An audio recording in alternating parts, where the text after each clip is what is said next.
இந்த மாதிரி லுக் வேணும் அப்படின்னு நீங்க எடுத்து வச்ச ரெஃபரன்ஸான்னு கேட்குறேன். ஆமாம் ரெஃபரன்ஸ் நான் காமிச்சிட்டேன் எல்லாமே. இந்த அவுட்ஃபிட்க்கு எனக்கு இந்த மாதிரி ஹேர் ஸ்டைல் தான் வேணும், இந்த மேக்கப் தான் வேணும் டிஸ்கஸ் பண்ணி தான் நாங்கள் 2 பேருமே பிளான் பண்ணியிருந்தோம். அதை ஆல்ரெடி ப்ரீ பிளான் பண்ணதுனால அப்போ எங்களுக்கு ஈஸியாக இருந்துச்சு. அப்படியே எல்லாமே கரெக்டாக அப்படியே எக்ஸிக்யூட் பண்ணிட்டோம்.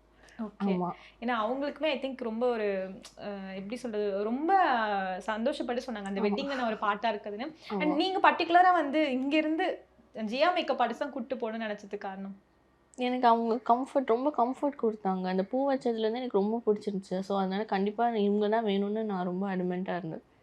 இன்னொன்று அவங்க என்கேஜ்மெண்ட்டுக்கும் பண்ணியிருந்தாங்க, பூ வைக்கிறதுக்கும் அவங்க தான் பண்ணியிருந்தாங்க. பூ வைக்கும் போது ஃபர்ஸ்ட் டைம் சாப்பிட்றாங்க. ஐ நோ ஆல் ஸ்டோரிஸ் எல்லாமே அந்த மாதிரி சொன்னாங்க. எல்லா ஈவென்ட்ஸ்க்கும் நான் தான் பண்ணேன். அவங்க எல்லா ஈவென்ட்ஸும் அவங்க தான் பண்ணாங்க. பூ வைக்கும் போது மேக்கப்பும் எங்கள் ஃபேமிலி எல்லாருக்குமே பிடிச்சிருந்துச்சு, ரொம்ப பிடிச்சிருந்துச்சு. ஸோ அப்படியே கன்ஃபார்ம் பூ வைக்கும் போதே நாங்கள் முடிவு பண்ணிட்டோம், சரி இவங்க எல்லாத்துக்கும் நம்ம புக் பண்ணிடுவோம் அப்படின்னு. கிராண்ட் பிக்சர்ஸ் தயாரிப்பில் அபின் ஹரிஹரன் இயக்கத்தில் ஆதித்ய மாதவன் நடிப்பில் அதர்ஸ் உங்கள் பிரைமில்.